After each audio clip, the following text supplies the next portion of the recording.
Hi friends! I'm back with more foam clay projects. This video is actually a part 2 to the video I posted last week. I haven't run out of ideas yet, and I've just been chugging right along with all of these clay projects, so let's just get into it. For the first idea, I want to make a rose. I've seen people do this with regular air-dry clay, but foam clay should work perfect for this. I'm going to use a set of circle cutters, but since the circles won't be perfect, you could just sculpt these freehand. After I cut out a few circles, I squeezed and flattened them so that they're thinner, less precise, and more petal-like. I'm going to make this rose as a pencil topper, so for the very center of the rose, I just tried to wrap one of the petals around the end of a pencil. But the clay wasn't really sticking, so I dipped the end of the pencil in a little Mod Podge. Yes, I am still trying to use up this bottle of Mod Podge.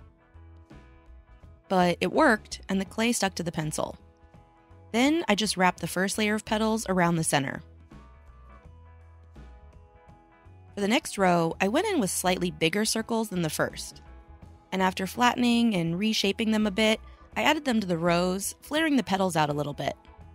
Then I just continued on, getting slightly bigger every row, until I felt like everything looked pretty even. The bottom of the rose, where it met the pencil, looked a little weird, so I wrapped a little strip of clay around it. Then I set it aside to dry. I made a couple more roses off camera, this rainbow one and a peach one. I did figure out how to make the bottom look less weird by placing each layer of the rose slightly lower so that the petals are touching the pencil, and not just floating on top of one another. For this gradienty one, I started with a really peach-colored clay, and then added more orange mixed into the clay with each layer. To give these a more finished look, I painted the pencils to match. I went with blue for the rainbow one because I just wanted to get rid of this paint. And they're done. These were really fun and easy to make, and they look so pretty. I bet that I could sculpt them around one of those eraser things so that you could move it from pencil to pencil.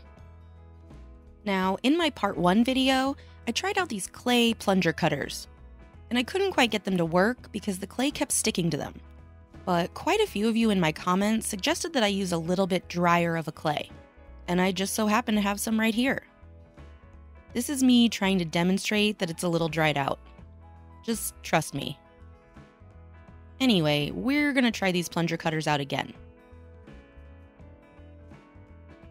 It worked! Yay! Once I got going, I just couldn't stop. I made all different size stars, and I discovered a few things.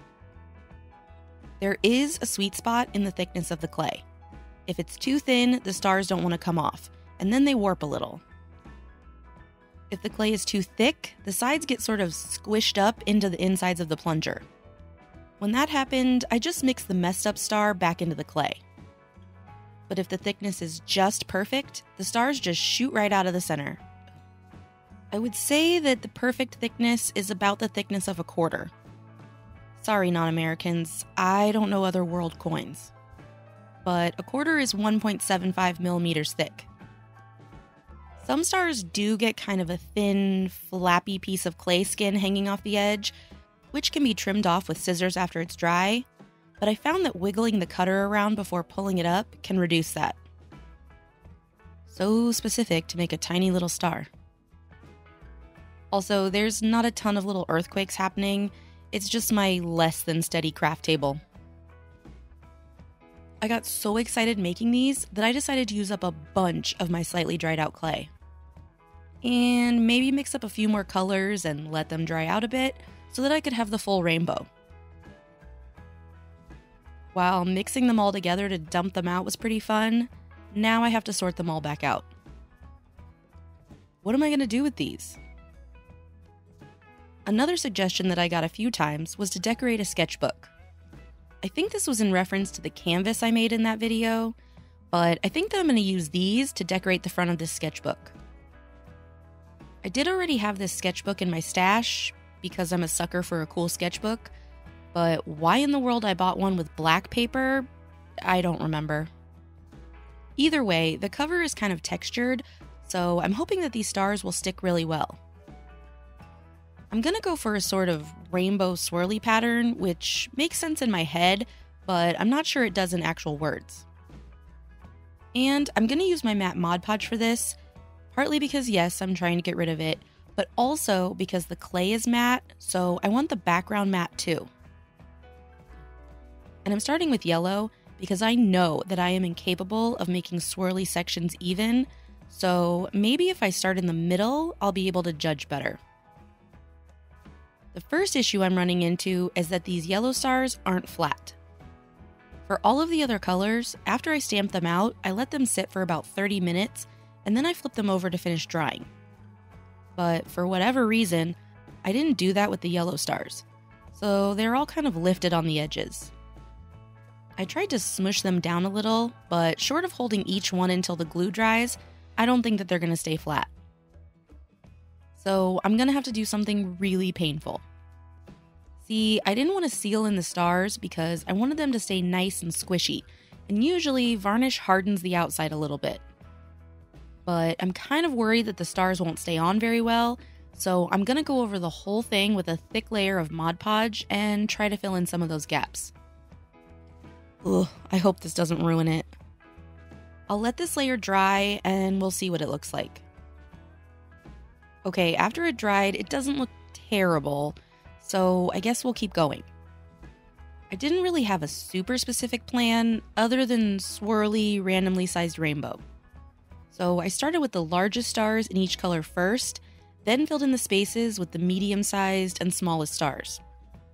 The whole time, trying to make the placement look random, while also making sure there's a nice variety of sizes, that they don't all face the same direction, and that none of them touch. You know, super random. I did have to put some stars off the edge to make sure that the space was filled, with the plan that I'll trim them later. I covered each section with a nice thick layer of Mod Podge. If I had thought ahead, I could have put the stars onto the notebook right after I stamped them, and they could have dried onto the cover. But sometimes I just don't think ahead. I'm not sure how much I actually like this pattern, but there's no going back now. So let's let this dry overnight and see what happens. Okay, so after it dried, it's actually not matte at all. The clay is very secure, and I considered going over the whole thing with a matte varnish, but surprisingly, the stars actually still squish. This is me trying to show you that they squish. So I decided to just leave it as it is, even if it's pretty shiny. It does really bother me that some of them are touching, especially these two. Like, why must you do that? But overall, I like it a lot. So I'm going to try to cut these stars on the edge with a craft knife, which is scary because I've actually cut myself about 4 times with this specific knife. So after struggling through the first star, I went back to scissors. They're not quite as precise, but I prefer my crafts blood-free. So here it is done. If I did this again, would I do things differently? Yes, but I really like the outcome. And all of the mistakes actually gave me a ton of ideas for other things to try. Like this next idea, which is not a new idea. It is 100% pre-owned. But I've seen tons of people make these cute little flowers. Actually, I think that's what you see people use foam clay for the most. So as I was going through other projects and ending up with little pieces of clay left over, I used them to make these little flowers. I started by rolling out balls that were roughly the same size, then forming fat little petals by hand. Then I used a different colored ball for the center. I just sort of smushed everything together into a flower. When the clay was a little bit drier, I did have to score it a bit to get it to stick. Then I used my plastic knife to cut little fold lines into the petals. I ended up with a few of these by the end of the 2 videos. I played with different shapes and sizes for the petals. Some have more petals, some have less. And I really like them, but I have no idea what to do with them. What I've mostly seen is that people glue a ton of them to mirrors, but I only have 8 of them so far, and I don't have a spare mirror to glue them to. So here's your homework, class. What should I do with these? Should I keep making them and eventually put them on a mirror, or should I do something else? You let me know what you think. So the last project for this week also isn't technically a new idea. I had this blue clay left over, and it was the perfect size for a little figurine. I started with a large ball shape, nice and blobby. Then I rolled it into a sort of ovally egg shape and stamped the ends against the tabletop as I went to make it a little more marshmallowy. Kind of like a fat, round little cylinder. I pushed in a dent about a third of the way down and then rolled it a little bit to give it just the slightest hint of a chin sticking out. It kind of looks like an upside-down boot. Then I used really tiny chunks of clay to make 4 more tiny marshmallow shapes. These are going to be the arms and legs. Luckily, this clay was still very sticky, so I didn't need to glue these on. Next, I took some peach clay and rolled it out pretty thin. I used my circle cutter to cut out a circle and rolled it again to make it a little thinner. This is going to be his tummy patch, so I refined the shape a bit by hand, making it thin enough to fit between his legs. I cut it off so the bottom would be even with his crotchular area, and then I stuck it on. I cut these little lines into it that you see on cartoony dragons and dinosaurs, because this is going to be a dinosaur. What are those lines supposed to be? Anyway, after he dried overnight, it's time for some spikes. I used balls of different colored clay in roughly the same size and formed them into little triangles before sticking them on. One of the things that I love about foam clay is that it's very easy to manipulate into a new shape.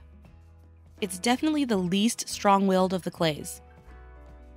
Also, you might be thinking that this dinosaur is missing a tail. And you would be a silly goose, because the purple triangle is his tail. It's just stubby and short and the same size as his spikes. He's just a baby. It hasn't grown in yet. Stop bringing it up. He's sensitive about it. Last, he needs a little face. Why is he so cute? He does have a few flat spots where he sat to dry, but I don't care. I love him so much. He's like a little tiny baby. He needs a name. How about Cutie, because he's so cute? No, it's not original, and no, I don't care. So that's all the projects I made this week. What do you think? Are you going to try any of these? Thanks so much for watching, and I'll see you next time.